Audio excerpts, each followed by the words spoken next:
Well, it's nothing particularly new for chancellors and prime ministers to fall out.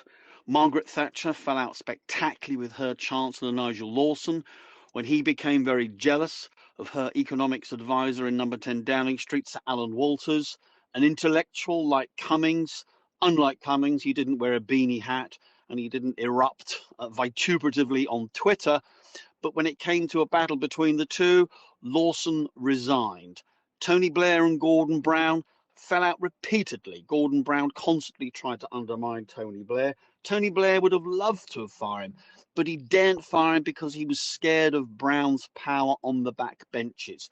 Norman Lamont and John Major were great buddies. They fell out when Britain crashed out of the ERM. Norman Lamont eventually resigned and turned viciously on John Major, later saying he was a prime minister in office but not in power. In fact, the only two chancellors and prime ministers who have got on well together were David Cameron and George Osborne, great chums, but a fat lot of good it did them in the 2016 referendum. They fought and lost it together.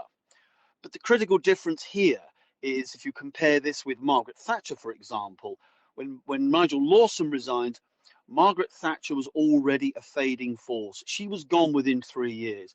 Boris Johnson is at the peak of his power.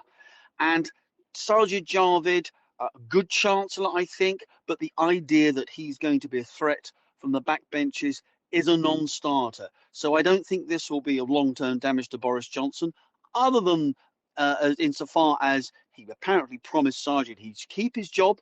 He hasn't. So any minister who gets that kind of assurance from Boris Johnson in the future needs to watch out.